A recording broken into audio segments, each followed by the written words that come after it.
আসসালামু আলাইকুম। Welcome back to my channel RM kitchen. শুধুমাত্র ময়দা দিয়ে যে নান রুটি হয় এমন কোনো কথা নেই। আটা দিয়েও কিন্তু দুর্দান্ত স্বাদের নান রুটি তৈরি করা যায়। আজকে আমি যেভাবে আটা দিয়ে নান রুটি তৈরি করছি, এভাবে নান রুটি বানালে ইনশাল্লাহ আপনার নান রুটিও পারফেক্ট ভাবে ফুলবে আর রেস্টুরেন্টের মতো মজাও লাগবে। তাহলে আর দেরি না করে চলুন তৈরি করি আটার নান রুটি। প্রথমে একটি মিক্সিং বোলে দিয়ে দিচ্ছি 2 কাপ পরিমাণে আটা। 2 কাপ আটার জন্য দিয়ে দিচ্ছি 1 চা চামচ ইস্ট। ভালো মানের ইস্টটা ব্যবহার করার চেষ্টা করবেন, এতে রেজাল্ট ভালো আসে। পরিমাণ মতো লবণ দিয়ে দিচ্ছি আর দিচ্ছি 3 টেবিল চামচ পরিমাণ চিনি। 2 কাপ আটার জন্য 3 টেবিল চামচ চিনি দিতে হবে, তাহলে পারফেক্ট টেস্ট পাওয়া যাবে। এগুলোকে হালকা হাতে মিশিয়ে দিয়ে দিচ্ছি কুসুম গরম পানি। আপনারা চাইলে এখানে কুসুম গরম দুধও দিতে পারেন, এতে টেস্টটা আরো বেশি ভালো আসে। পানির পরিমাণটা বুঝে দিতে হবে, এক একজনের এক এক রকম লাগতে পারে। আমার প্রায় 1 কাপের মতো পানি লেগেছে। আটাটা মাখাতে মাখাতে যখন এরকম আঠালো একটা ডো তৈরি হবে, তখন এখানে দিয়ে দিচ্ছি প্রায় 2 টেবিল চামচের মতো সয়াবিন তেল। তেলটা দিয়ে আবারও মাখিয়ে নিচ্ছি।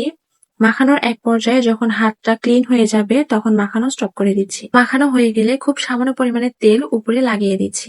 এবারে এটাকে ঢাকনা দিয়ে ঢেকে কমপক্ষে 2 ঘন্টার জন্য রেস্টে রাখতে হবে।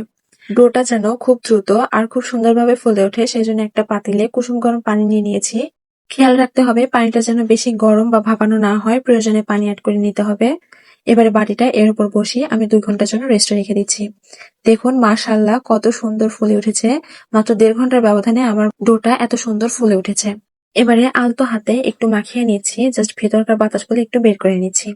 এবারে রুটি বেলার পিঁড়িতে কিছুটা শুকনো আটা ছড়িয়ে দিয়ে পুরোটা ডো আমি নিয়ে নিচ্ছি। এটাকে আমি 4 ভাগে ভাগ করে নিব। 2 কাপ আটাতে নরমাল সাইজের 4টা নান রুটি হবে। এবারে এক একটা ডোকে আমি এরকম একটু রাউন্ড শেপ দিয়ে রেখে দিচ্ছি। যেখানেই রাখবেন সেখানে অবশ্যই ঢেকে রাখতে হবে, না হলে কিন্তু উপরটা ড্রাই হয়ে যাবে। এবারে আমি রুটি বেলে নেব। বেলার সুবিধার্থে এখানে আমি কিছু শুকনো আটা ব্যবহার করছি আর যতটা সম্ভব গোল করে বেলে নেওয়ার চেষ্টা করছি। আমার বেলে নেওয়া হয়ে গিয়েছে, এবার ভেজে নেব। আমি আগে থেকেই চুলায় একটা তাওয়া বসিয়ে রেখেছিলাম। তাওয়াটা গরম হয়ে গেলে রুটিগুলো দিয়ে দিচ্ছি। দেওয়ার কয়েক সেকেন্ড পরেই উল্টিয়ে দিচ্ছি। এটা কিন্তু খুব তাড়াতাড়ি উল্টাতে হবে। একবার উল্টিয়ে দেওয়ার পর আমি ঢেকে দিচ্ছি। ঢেকে দিয়ে 1.5 থেকে 2 মিনিট পর ঢাকনাটা উঠিয়ে উল্টে দিচ্ছি। আর দেখুন মাশাআল্লাহ কত সুন্দর করে ফুলে উঠেছে। এক্ষেত্রে চুলার আঁচটা সবচেয়ে বেশি গুরুত্বপূর্ণ। প্রথম থেকে শেষ পর্যন্ত চুলার আঁচটা মাঝারি রাখতে হবে। আমি এখানে ইন্ডাকশন চুলা ব্যবহার করছি, তো আমার চুলার টেম্পারেচার ছিল 800। আমি সামান্য পরিমাণে ঘি দিয়ে রুটিগুলো ভেজে নিয়েছি, এতে করে নান রুটির টেস্টটা আরো ভালো লাগে। আপনারা চাইলে বাটারও দিতে পারেন, আবার না দিলেও চলবে। তো আমার দেওয়া টিপস গুলো ফলো করে যদি আপনি নান রুটি বানান, তাহলে ইনশাল্লাহ আপনার নান রুটিও পারফেক্ট ভাবে ফুলবে। রেসিপিটি ভালো লাগলে অবশ্যই কমেন্ট করে জানাবেন। আজকে এখানেই বিদায় নিচ্ছি। আল্লাহ হাফেজ।